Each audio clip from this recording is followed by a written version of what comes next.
παρουσίαση από το Πειραματικό Σχολείο Πανεπιστημίου Θεσσαλονίκης Γυμνάσιο με την εργασία κλικ βοήθειας, δημιουργώντας φορητές συσκευές άμεσης κλήσης για βοήθεια με τεχνολογίες ανοιχτής αρχιτεκτονικής. Μαθητές Αβραμίδης Θωμάς, Γκατζού Νεφέλη, Γιαννακοπούλου Ευανθία, Καράτσης Αθανάσιος, Φουδρουμπάκης Δημήτριος, Μαροπούλου Μαρίνα, Μορφίνου Αγγελική, Φλωρεντίνη Ιωσήφ. Οι επιβλέποντες εκπαιδευτικοί, ο κ. Κουτσάκας Φίλιππος, η κυρία Φωτιάδου Σαρφό, η κυρία Λούφη Μαρία, η κυρία Τακετζίδου Δέσποινα. Γεια σας. Διαλέξαμε αυτό το θέμα γιατί στην καθημερινή μας ζωή όλοι έχουμε αγαπημένους οι οποίοι θέλουμε να είναι ασφαλείς. Αυτή τη στιγμή η βασική λύση ειδοποίησης σε περίπτωση εκτάκτου κινδύνου είναι το κινητό μας τηλέφωνο, το οποίο όμως δεν είναι ιδιαίτερα εύχριστο και αποτελεσματικό. Για παράδειγμα, σε περίπτωση ατυχήματος πτώσης, είναι πολύ δύσκολο για ένα ηλικιωμένο άτομο να καλέσει σε βοήθεια με το κινητό του, γιατί θα πρέπει να το βγάλει από τη τσάντα ή την τσέπη του, να το ξεκλειδώσει και να αναζητήσει στον τηλεφωνικό κατάλογο την επαφή που θέλει να καλέσει. Για αυτές τις περιπτώσεις, θα ήταν πολύ χρήσιμη η δημιουργία μιας συσκευής άμεσης κλήθης σε βοήθεια, η οποία θα λειτουργεί είτε πλήρως αυτοματοποιημένα είτε μη αυτόματα. Για παράδειγμα, με το πάτημα ενός κουμπιού. Η συσκευή άμεσης κλήσης σε βοήθεια θα είναι ιδιαίτερα χρήσιμη για ηλικιωμένους που ζουν μόνοι τους, άτομα με προβλήματα υγείας, εργαζόμενους σε επικίνδυνα επαγγέλματα, γυναίκες που κινδυνεύουν από κακοποίηση, νέους που μπορεί να βρεθούν σε καταστάσεις εκφοβισμού ή επίθεσης, αθλητές που προπονούνται μόνοι τους και γενικά σε οποιοδήποτε μπορεί να βρεθεί σε κατάσταση έκτακτης ανάγκης. Για τη δημιουργία της παραπάνω συσκευή, σχηματίσαμε δύο συνεργαζόμενες ομάδες μαθητών και μαθητριών. Την ομάδα Code Warriors που αποτελείται από 4 μαθήτριες της ΓΑΜΑ Γυμνασίου και την Health Guard Experimenters που αποτελείται από 4 μαθητές της ΓΑΜΑ Γυμνασίου. Αποφασίσαμε να δημιουργήσουμε και να συνεργαστούμε να προγραμματίσουμε δύο διαφορετικές συσκευές άμεσης κλήσης σε βοήθεια σε περίπτωση έκτακτης ανάγκης, οι οποίες είναι σχεδόν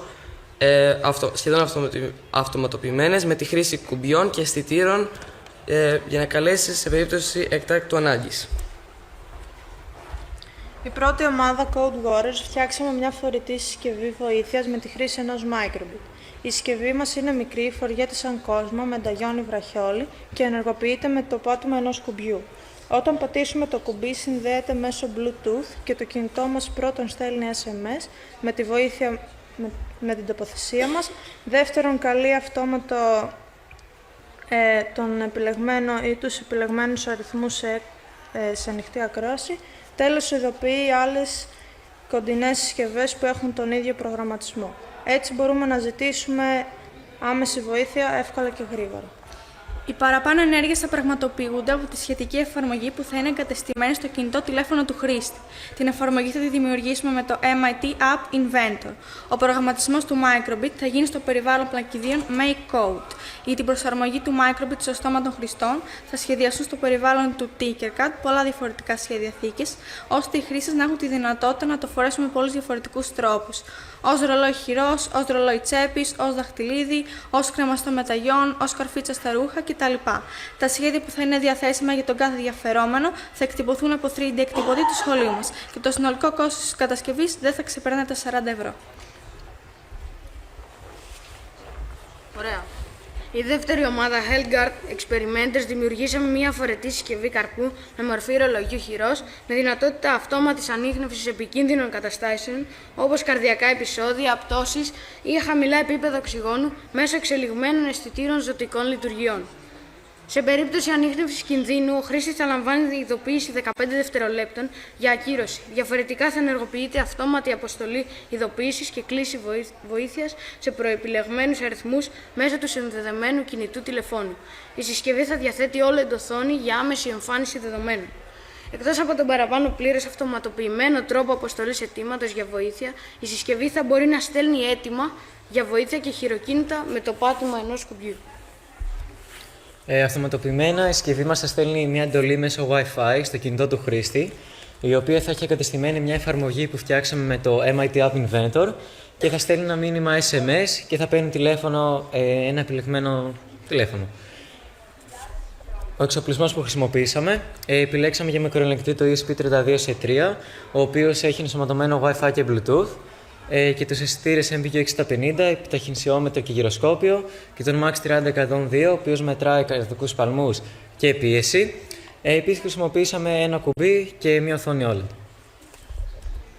Ωραία. Τα παραπάνω project κατατέθηκαν ως 2 διαφορετικές προτάσεις στον 7ο Πανελλήνιο Διαγωνισμό Ανοιχτών Τεχνολογιών για την Εκπαίδευση. Προκρίθηκαν στη δεύτερη φάση του διαγωνισμού, εξασφαλίζοντας τη σχετική χρηματοδότηση.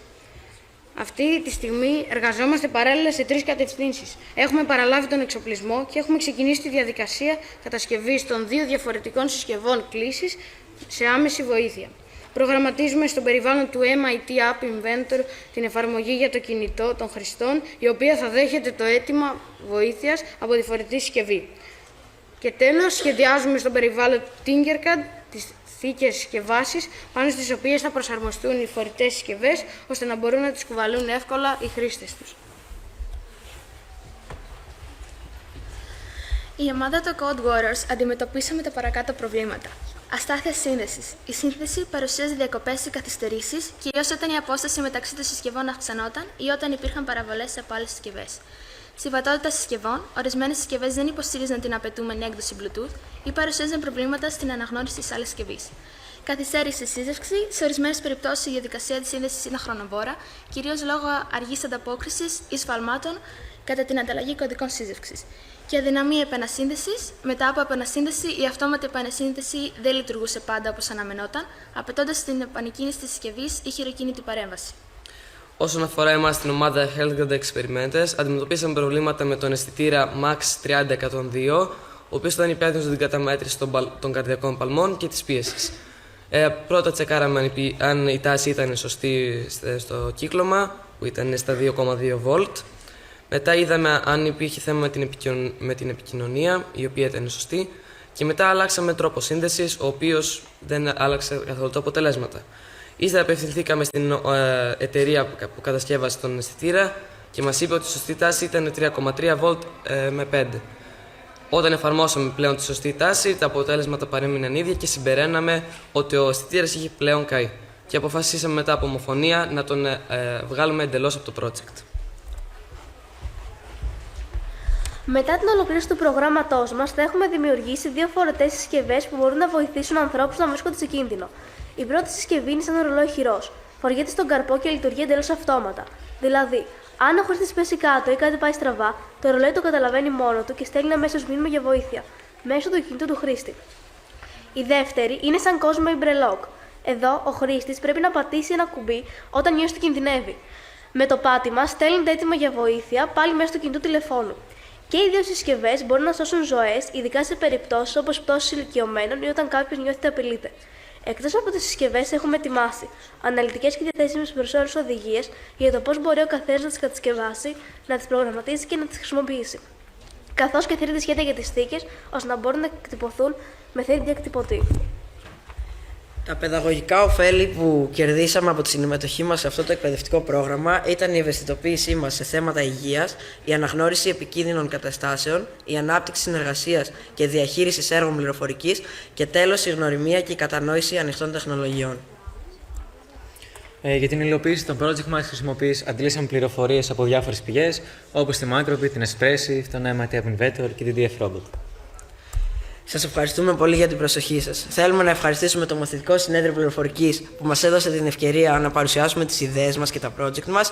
Επίσης, θέλουμε να ευχαριστήσουμε τους καθηγητές μας, τον κύριο Κουτσάκα, την κυρία Λούφη, την κυρία Φωτιάδου και επιπλέον θέλουμε να ευχαριστήσουμε τις φοιτήτριες από το Τμήμα Πληροφορικής του ΑΠΕΘΙΤΑ, την κυρία Φέη και την κυρία Ελένη. Σας ευχαριστούμε πολύ.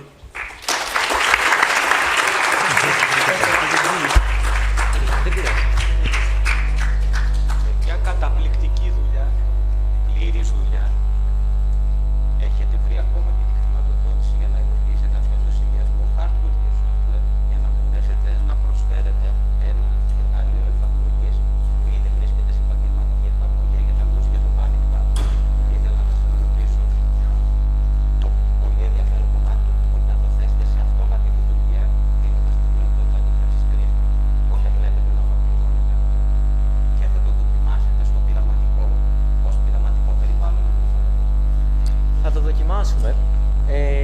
Τώρα για το πώς λειτουργεί, βάλαμε τον αισθητήρα, όπως είπαμε πριν, τον MPG 6050, που είναι γυροσκόπιο, οπότε μετράει τον άξονα Χ, Z και Ψ.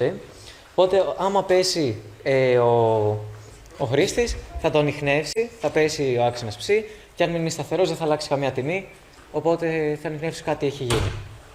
Κάτι συνέβη. Πολύ ωραία είναι αυτό το οποίο λέμε startup επιχειρήσεις. Κανονικά πρέπει κάθε φορά με κάθε νέο project να έχετε και ένα τέτοιο. Πάρα πολύ ωραία παιδιά. Συγχαρητήρια. Μπράβο σας. Ευχαριστούμε.